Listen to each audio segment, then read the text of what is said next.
Sydney, support Ski 1, over. Support Ski 1, this is Surfcom, go ahead. Yeah, look, a shift on the jet ski can be a really busy one, particularly in the summer period. And when we're launching from the shed and we're going out, we're certainly listening to the radio to see where are we seeing the most numbers.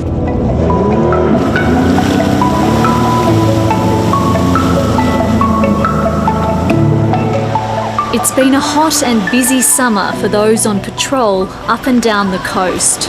Chris Jacobson has been a lifesaver for 17 years. Today, he's on duty in Cronulla, south of Sydney.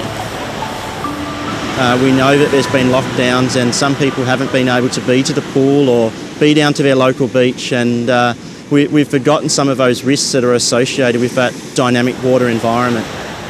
Surf Lifesavers have conducted more than 3,300 rescues since the start of summer, about a third of the annual total in a matter of weeks. It's a really busy summer. We know that 43% of our drownings are occurring during the summer period. We know that both New Year's Day and Australia Day are our highest risk days in terms of fatalities and drownings. Halfway through summer, there have been at least 20 coastal drowning deaths reported, all at unpatrolled areas.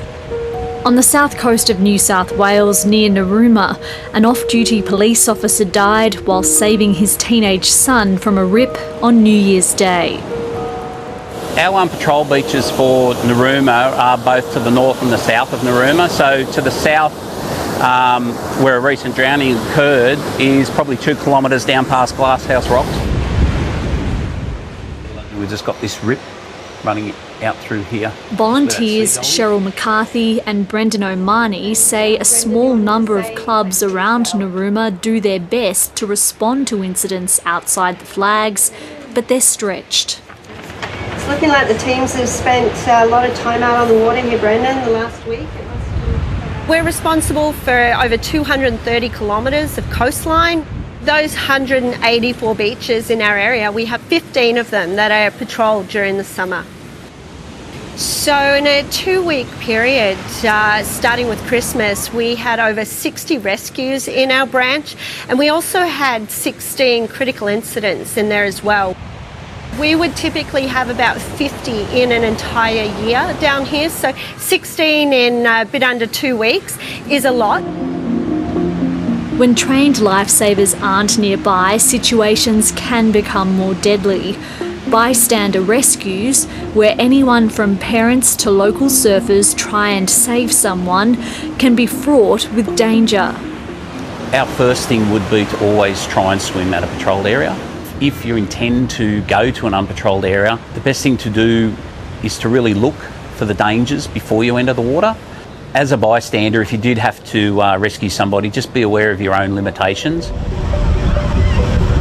It's recommended people don't rush straight in without calling for help first, and take a flotation device if entering the water. Could even be an esky, a pool noodle, a soft drink bottle that's been emptied, something that holds a bit of air that will give you that flotation, because when the adrenaline wears off, and even if you have someone grabbing onto you who's panicking and in trouble, that's often when we see people get into danger. And so having a bit of flotation there to help you stay buoyant above the water will be really important. Beautiful underwater push. Oh, how good is that? The warnings follow a report released late last year showing 23% of Australian adults report weak or no swimming ability, and that more than 40% of children leave primary school unable to achieve the minimum national swimming and water safety benchmarks for 12-year-olds, which include swimming continuously for 50 metres. Look at that kick. King Kyle, eat your heart out. Come up here. That's a kick and a half. Give me 5. Gimme. Good boy. Swimming icon Laurie Lawrence's grandchildren may be well on track, but he wants all kids to be hitting the benchmarks. It don't matter how old you are, it's not too late to start learning. But you've got to be prepared to go to the pool regularly.